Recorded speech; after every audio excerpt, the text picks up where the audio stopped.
I started this gangster shit. And this the mother thanks I get. Hello. I started this gangster shit. And this the mother thanks I get. Hey, if you like this content but haven't subscribed, what are you waiting for? Subscribe right now. Thanks. All right, it's Comic Artist Pro with the Disney Channel Flow. My name is Ethan Van Sciver, 26-year veteran of the comic book industry, world's most charming, elegant, eloquent, and yet humble man. Great big Star Wars fan. That's why I'm so humble. Being a Star Wars fan right now is kind of humiliating. But I'm a trusted member of the media. And so is this guy right here, I would say. I mean, if you use a member of the media in the loosest possible sense, this guy is a trusted member of social media at DataRacer117. Probably the greatest tweeter to ever tweet on Twitter. I really like this guy when it comes to Star Wars. And I'm going to tell you something. There's a certain type of person who is able to identify, find and identify an SJW hive that's in the process of being built. And he's able to interrupt the building process, point at it, kind of give it a whack. And then, of course, all of the crazy SJW hornets go insane and start buzzing around. And by the way, that's how you know when you found something that, that's how you know you found a hive. It's when you point at something and then everybody goes, "You're an idiot. You're stupid. I've never seen anything so stupid." And then you go click on their Twitter accounts and they all have their pronouns in there and they're all, big fans of Captain Marvel and The Last Jedi, etc., etc. That's how you know that you found something important. And that's what happened here to our lad, DataRacer117. He tweeted this out. This is a pretty good observation. In the midst of Galaxy's Edge, the new theme park over at Disneyland, soon to be at Disney World as well, he noticed this. He says, Lucasfilm has injected their political activism into Disneyland. Half of Galaxy's Edge's merchandise has resist printed on it. And sure enough, he's got like examples here. Oh my God, resist. Let's click on this one and just take a look. Can we see? Can we blow it up? Resist. Don't wear this shirt. By the way, when you buy a t-shirt, consider what it's going to look like drenched in sweat. A gray shirt like this, think about the underarms all pitted out. Think about you being, 40, 50 pounds overweight, maybe more. It's just not going to look good. You're going to get the sweat creases underneath your man boobies. This is not the right kind of shirt to wear. It's just not the right color shirt. Resist. Try to resist those donuts. I can't resist them. Then you've got this jacket right here. It looks like kind of a military jacket, and it says resist on the back. This would look good. If you want to wear this to some kind of feminist pussy hat rally, this is appropriate. This is fine for that. And then we've got all of these other kind of, various things. Join, resist. I don't see anything that has Kylo Ren on it. It should have Kylo Ren on it, and it should say irresistible. That's what I want. I want a Kylo Ren shirt that says irresistible. That'd be fantastic. It wouldn't be. I'm not talking about like a, I don't want a Ray. I don't want a Raylo shirt that says irresistible. I don't want that. Just Kylo Ren. All right. So he goes on. With these examples here, he goes on to show this. The resist. He goes on to show this kind of thing being used in actual real-life political activism. And, of course, right here you've got this person saying, hope, resist. We are the By the way, what is this photograph? What happened to Carrie Fisher's neck? Why is she holding it like that? She's like, ow, I need a chiropractor. God, she looks pissed off. We are the resistance.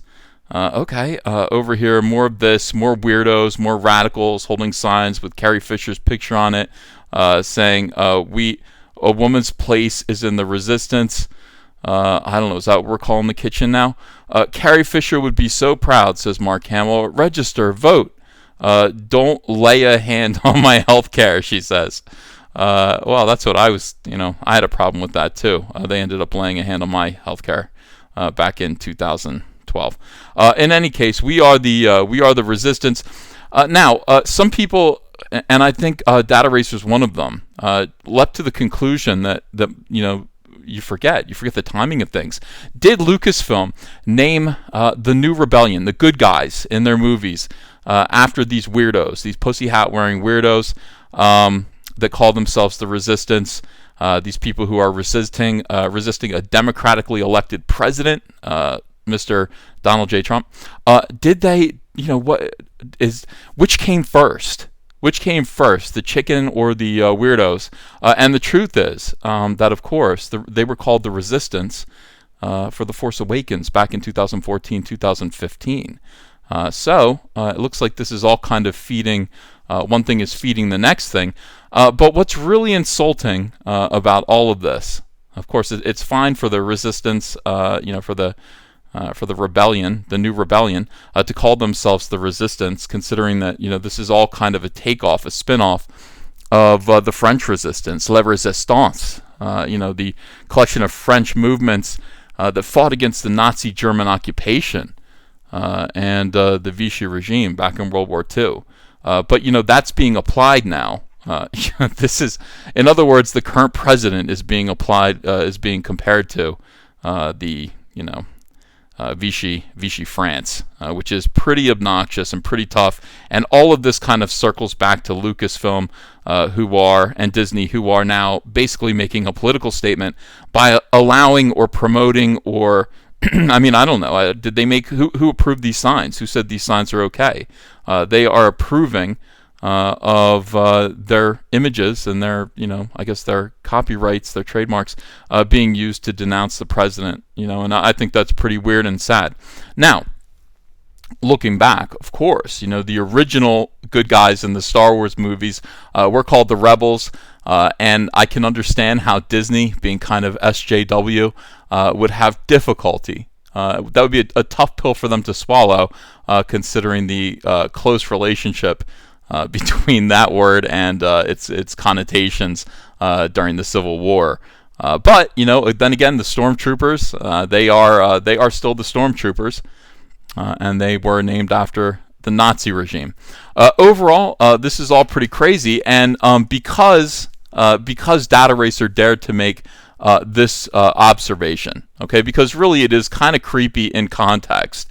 If you're a Republican, you voted for Trump, you're coming out of Star Wars Galaxy's Edge ride, you're being funneled right into the mouth of hell, which is their gift shop. I've been in the Disney Star Wars gift shops a few times. There's some weird stuff in there. Some of it's okay. But this is what you get met with. And of course, there's plausible deniability. That's what SJWs do. There's plausible deniability about, no, this refers to, of course it refers to the good guys in Star Wars. Has nothing to do with, crazy people, SJWs protesting the president, throwing milkshakes at people, throwing eggs. Nothing like that, but yet, we know that there are parallels there, and there are connections that are actually meant to be drawn with a kind of sneer and a snicker. We look down and we just see, this is funny too. I mean, it's just like, look at the hero of Star Wars again. It's a woman of color with dyed, danger hair. Okay, and then this person here, who I think created her, I'm not sure, went so far to tweet this out. Do I know any experts on black hair care? I don't know if Star Wars has properly covered it, but I'm trying to figure out what V. Marathi, that is this person here, V. Marathi would have to do to keep her hair smooth like this on Batuu. Bring her own chemical products? I don't think Black Spire has salons. Let me, black hair care. Lando Calrissian looked just fine in Empire Strikes Back. I don't think that's ever been a concern before, but thank you for addressing it. And then again, these people immediately, and this is a long Star Wars. This is actually brilliant right here. Star Wars. A lot of people just getting upset, and that's telling him he's stupid, telling him this and that, telling him he's imagining things, reminding him about the rebellion and the rebels, and all this alternate stuff. Now, a reaction like this only happens when you are right over the target and when you've caught them in the act. That is the thing. This reminds me very much of a 1956 movie, Invasion of the Body Snatchers. I've talked about this a little bit before, but I mean, this is really what SJWs are about. SJWs are an awful lot like that movie, in which, I don't know, it's kind of analogous for the communist invasion, for this idea, the paranoia of the 1950s, when people were just afraid. They were afraid that your neighbors might just sort of adopt communist principles overnight and become unrecognizable, like they'd become soulless servants, of the state. And that was kind of what Invasion of the Body Snatchers was like. And if you had not yet been, captured and turned into, an automaton, replica, a doppelganger of yourself, they would notice you and they would just point and shriek. And that's exactly what happens to Data Racer every time he posts another truthful and brilliant, insightful tweet like this one. They point at him, they shriek at him. If you're being called an idiot by SJWs, it could be that you are an idiot, but there's a good chance that you have caught them in the act, and you are exactly right over the zone, and good on you. Keep pushing. It's fun. Thank you very much for watching this video. I really appreciate it. If you haven't yet subscribed, please do subscribe. Check in and make sure that YouTube didn't accidentally unsubscribe you.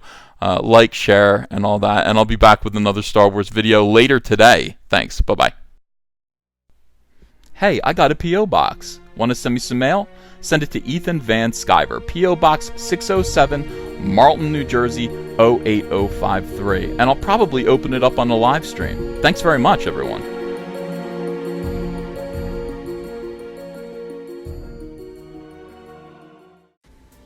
Hey, you want to follow me on Twitter? Are you sure? Well, if so, I'm at Ethan Van Sciver. That's at Ethan Van Sciver. See you there. Hello, potential Indiegogo backers. Hello, friends. My name is Ethan Van Sciver. I'm a comic book creator who worked for 20 years for Marvel and DC Comics on books like Green Lantern, Flash, Superman, Batman, and X-Men. But before that, I had a comic book called Cyberfrog. Now, Cyberfrog lasted from 1993 to 1998, and then it stopped when I went to go work for DC Comics. Now I want to tell the story of where Cyberfrog has been for the last 20 years. I want to write, pencil, ink a book called Cyberfrog Blood Honey that tells the story of gigantic alien hornets that come to Earth and conquer it, sending Cyberfrog into deep hibernation, where he emerges now in the year 2018 into a completely alternate reality, a new world where these hornets have taken over, devastated humanity, using human skin to make gigantic wasp hives, and harvesting human blood to make honey to feed their young. Very few humans still exist. But it's up to Cyberfrog to save what's left of humanity and turn back the damage that's been done by these wasps with his brother Salamandroid and his friend Heather Swain. I want you to help me do this. We're going to get colors by Kyle Ritter. He's a fantastic colorist, and he's going to make this book sing. I'd like this to be a 48-page one-shot prestige format, part 1 of 4. So I'm asking you to help me launch the very first Cyberfrog Blood Honey epic graphic novel. Are you in? Will you help me?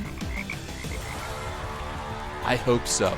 Let's get this frog jumping again. If you enjoyed this video and want to become part of this community, subscribe to this channel by clicking the laughing man face logo right on your screen.